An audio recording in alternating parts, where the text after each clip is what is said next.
અક્ષિતા બીમાર પડી ને ત્યારે હર્ષે એને ખખડાવીને કીધું કે તને ખબર છે, મારી મમ્મી 365 દિવસ કામ કરતી અને બીમાર પણ પડે ને તો એકલા હાથે ઘરને સાચવી લે. ના મારી મમ્મીનું કોઈ આજ સુધી ઓપરેશન થયું છે, ના કોઈ ડૉક્ટર પાસે દવા લેવા લઈ જવી પડી છે, અને તું દર વર્ષે 3 વખત બીમાર પડીને કામ કરવાની ના પાડે છે.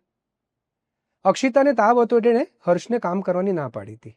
હર્ષ એક વસ્તુ ભૂલી રહ્યો હતો, 365 દિવસ એની મમ્મી બીમાર પડતી નથી એવું હતું જ નહીં ક્યારે.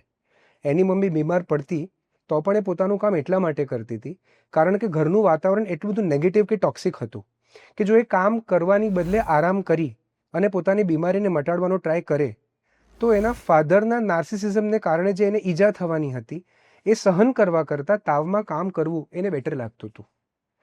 મમ્મી એટલા માટે બીમાર ના પડી કારણ કે એને ઘરનું સંતુલન જાળવી રાખવું હતું અને બાળકોને સ્વસ્થ રાખવા હતા. એટ ધ સેમ ટાઈમ ફાધરના કહેવાતા નાર્સિસિસ્ટિક ઈગોને ક્યારે હર્ટ નહોતો થવા દેવો.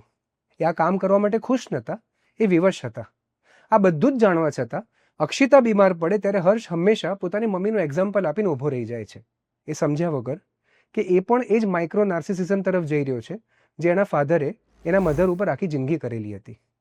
આમાં શું છે કે વિમેન આજકાલ સમજી ગઈ છે કે જ્યારે પણ એમને તકલીફ હોય ત્યારે એમને આરામ કરવો એમનો અધિકાર છે, અને જ્યારે પણ એમને ઉડવું હોય ત્યારે ગતિ વધારી અને સક્સેસ તરફ જવું એ પણ એમનો અધિકાર છે.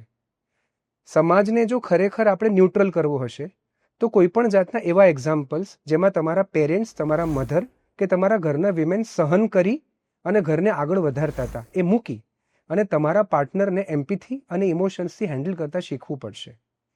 બીમાર મમ્મી હોય કે વાઈફ, જ્યારે જે બીમાર છે એને આરામ આપી અને તમે તંદુરસ્ત છો તો તમારે કામ કરી એમને જલ્દી સાજા કરવાની જવાબદારી તમારી છે, નાર્સિસિસ્ટ થવાની નહીં.